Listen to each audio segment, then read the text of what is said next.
Hi, my name is Josh Wrench. It's my second year on the DVCon Technical Programming Committee, aka the people that select the papers for DVCon. Why am I on the committee? Well, I won Best Paper in 2010 and took third place in the poster competition in 2015. After which, they asked me, and here I am. And I want to help you have a better presentation at DVCon. In that vein, I've created the ultimate presentation. Not. I have distilled down the hundreds of papers, including their worst characteristics, into one presentation. I've titled it The Last DVCon Presentation You Will Ever Need to See. Ready? This is gonna be bad. Bear with me. It's only 5 minutes, and on the other side, I'll share how to make your presentation better. We live in a world where chip design is complicated, and the designs are complex. They are continually getting more complex. Yeah, a lot of complexity in them. The complexity has gotten so much. It means we're having a lot of complex designs. Along with that complexity, schedules. These are getting shorter. They've gotten so short that they continually to get shorter. It's kind of ridiculous how short they're getting. So we got designs that are complex with schedules that are getting shorter. That means only one thing. We must show an obligatory Moore's Law slide. Moore was a smart man and he saw the future. He saw all things that are currently happening in the industry of chip design. All the transistors, all the complexity, all the schedules getting shorter. The next slide is so important that it shall be read verbatim. This is bullet 1. This is bullet 2. This is the sub-bullet of bullet 2. This is bullet 3. This is the sub-bullet of bullet 3, and this is the second sub-bullet of bullet 3. It's a very important slide. I hope you can take it all in. Now, the next slide, I know it's an eye chart. I absolutely know that. But it's very important that you read this.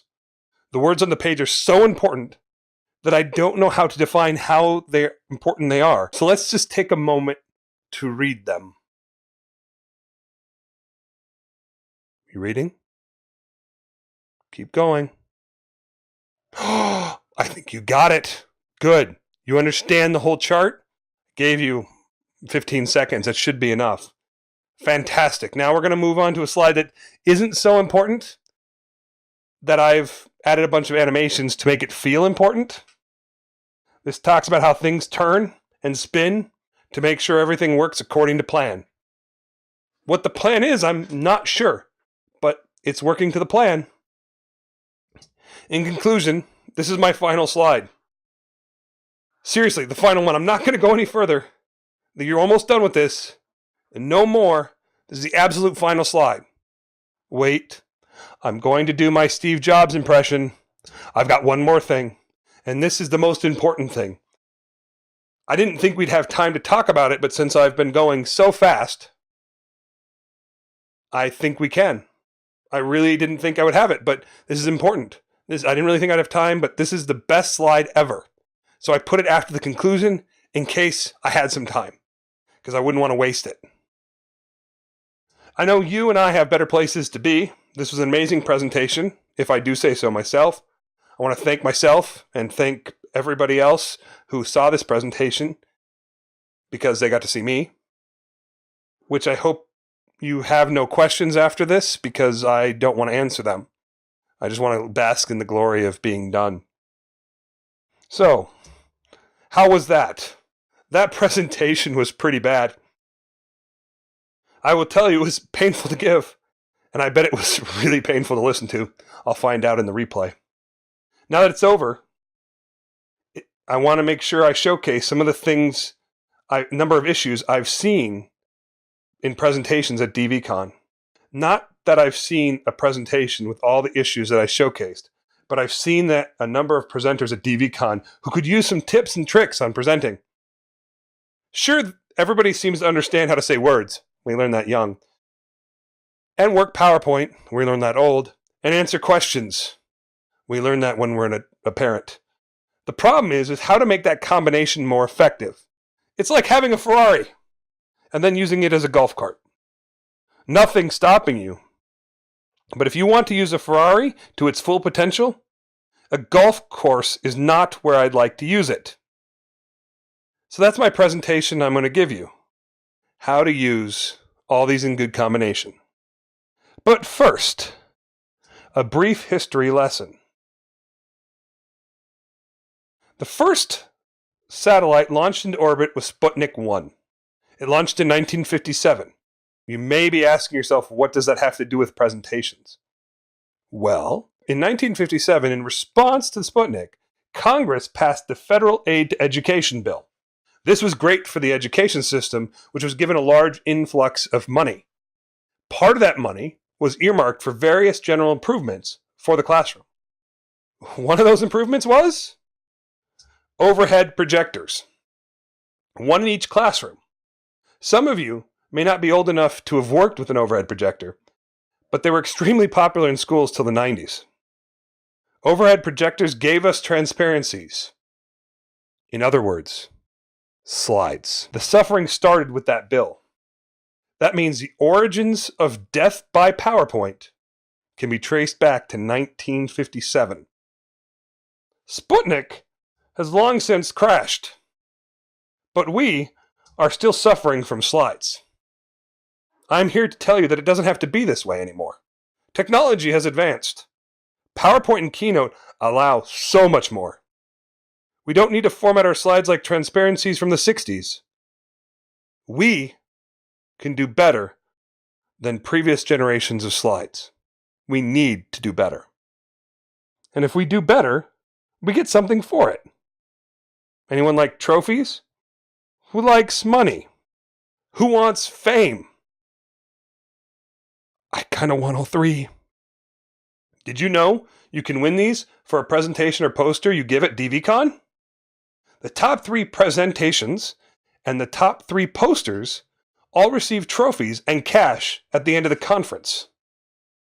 Just so you know, they mail them to you. You don't have to worry about carrying it on the plane. I know you were concerned. Bigger than all of those, though, is the fame and admiration of your fellow attendees. Don't worry. I don't believe bodyguards are needed. At least I didn't need one. Now you know why you want to win. The question becomes how. Now there are several common threads among people who place in the top 3. I'm going to focus on the top 4 rules that, when used, give you the best chance of having a successful presentation. If you handle your business with these, you will likely place in the top 3. Now, if everyone watching this video takes up my call to action for better presentations and posters, there could be a problem. I doubt they will, and to be honest, if you've made it this far and through that crappy presentation, you're likely going to go the distance. First, and the obvious thing, is have an interesting topic. Even Sean Connery could do only so much with an awful script. And let's face it, none of us are Sean Connery. If any of us were, we'd not be presenting at DVCon. We'd be in films, hanging out with supermodels. If your paper has been selected, you've likely managed to get this covered. Our jobs as the program technical committee is to keep the boring papers out. So good job! You won! The next thing you need to realize is those categories are misleading. Best paper and best poster. It's not like the attendees take the time to read your paper while at the conference. The judging is based on your presentation or poster. That brings us to the first rule. Do not try to present your whole paper. This bears repeating. Don't present your whole paper. Don't do it. Don't be that guy. It won't work for a number of reasons. First, you won't have enough time to present it all. You have about 20 minutes to present. The average person speaks at about 130 words per minute. I sometimes speak a little faster. That means you have on average 2,600 words or so for your presentation. The average paper, 5,000 words. Now don't take this up as a challenge as an auctioneer and try to get all the words you have into your presentation. Just don't. The point of your presentation shouldn't be to present all the information. The point of your presentation should be getting them interested in reading your paper. That's it. Instead of trying to cover everything, let's focus on the parts that you find most interesting, or cover the topics you feel people will get something out of, or take a high-level overview of your whole paper. Please remember, you are presenting a technical paper, and that means it's likely dense, and trying to have the audience retain it all isn't possible. So rule 1, don't present your whole paper. That brings us to rule 2. Know your audience. This is DVCon, Design Verification Conference. It's a technical conference. That means we are in the industry. There will be a mix of experiences in the audience, but there's some common knowledge between all of us. We know designs are complex. We know schedules are getting shorter. We know Moore's Law. I bet when some of you present, there will be audience members who know the man himself.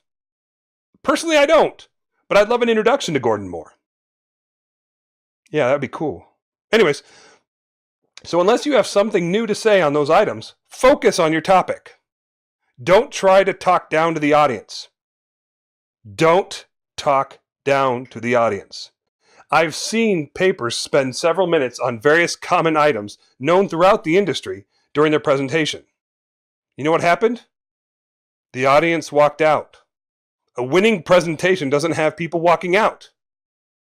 It keeps the audience's attention. Pendulum, though, swings both ways. If the presentation goes too deep or technical on its topic, the presentation or poster will lose people. Focus on sharing your knowledge and don't try to talk to impress us. You know what your best bet is? Go somewhere in the middle. Not too technical, but technical enough. You do this, and your audience will come along for the ride. So know them. Know your audience. This brings us to rule 3. This one is a hard one for most of us, as it requires some effort. Practice, practice, practice. I've seen this happen too many times to count. A presenter is working on their presentation right before they go up to present. They say there wasn't enough time. What really happened, in a lot of cases, is that they waited till the day of the presentation to run through it. Just before going up on stage, they figure out their presentation doesn't make any sense. Then they attempt to try to fix it before they give their presentation. Try running through it every day leading up to the presentation. It's 20 minutes. Make that time. This is kind of a sub-point to this one. If you practice enough, you won't have to read the slides. Too many times, since the presenter is creating the slides on the fly or doing this presentation right before, they have to turn their back to the audience in order to make sure they know what's being shown on the screen. You don't need to do that here. If you need to look at your slides, there will be a confidence monitor set up in front of you. So use it. Don't turn your back to the audience. The best thing to do, though, is to learn your slides and your presentation and have them down cold. That way, you don't have to turn your back to the audience. So, practice, practice, practice. Now, the final rule, rule 4. This can go a long way to making sure your presentation stands out. Use pictures and use fewer words than you think. Remember, they will have access to your paper after your presentation, so they don't need your slides to contain it all. Also, you're on stage with your slides, so the spoken word is very important. I use the idea that each word on a slide costs me $100. This gives me a tangible number to shoot for. I want to be pretty low on that. Focus on images and not words to get your point across. This medium is pictorial, and humans remember images much more than words. If you want people to remember your presentation and thus are more likely to vote for you, use images. The use of animation should be judicious. It's a great way to get the audience to focus on what you want to look at, but you don't need to just throw in gratuitous animation. All right, you may be thinking, what about code? Well, how does that change things? How does that make my presentation? How do I present that? Well, code is kind of halfway between words and an image for an engineer, so think of it that way. But I've also seen people put way more code than they need to on slides. There's no need to share your entire code base in the presentation. People will not remember much of your code, no matter how brilliant it is. They will get interested and download your paper. One of the most effective ways I've seen this handled is a demo video. Embed it in your slides. Run your code and show the output. The guy who took second place in DVCon 2017 did just that. It shows people what your code looks like when it's working. So remember, use pictures. Some of you may be wondering how the rules differ if you are in a poster session versus a regular presentation. They don't much. Let's go down the rules just to prove my point. Rule 1. Don't present your whole paper. This still applies. With a poster, you need more words than in a presentation. That's because you won't be at your poster at all times, and you want people to understand it when they walk past. But you still don't need the whole paper on your poster. The space on your poster isn't infinite, even though at times I wish it was. Rule 2. Know your audience. I've seen people waste space on their poster for a Moore's Law graph. Why? I don't know. Realize your audience knows something about design and verification, so you don't need to explain rudimentary things. Rule 3, practice, practice, practice. Now, you are saying there isn't anything to practice. It's a poster. Au contraire, there is a poster session where you are to sit in front of your poster and explain it. Practice that pitch. Make it about 90 seconds so you can get to answering their questions. Also, read your poster to make sure it makes sense. Now, rule 4, use images. Yeah, I've seen the posters that have no images on them and just a whole bunch of words. They didn't win. The problem is people don't stick around long enough to read them. Use images to grab their attention. So I gave you kind of an example of how the rules apply to posters.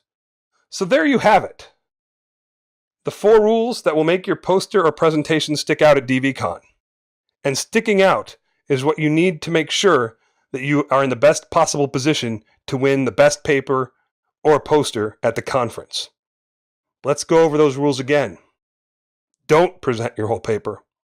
Know your audience. Practice, practice, practice, and use pictures. If you follow these rules, there's a better than average chance your paper will make the top 3 at DVCon in its respective categories. Along with that, the trophy, the money, the fame. Yeah, the fame. Okay, there may not be a lot of fame. This is a conference of engineers after all. But hey, I'll be rooting for you. If you got something out of this, please feel free to reach out to me through LinkedIn or stop me in the halls at the next DVCon. Have a good presentation.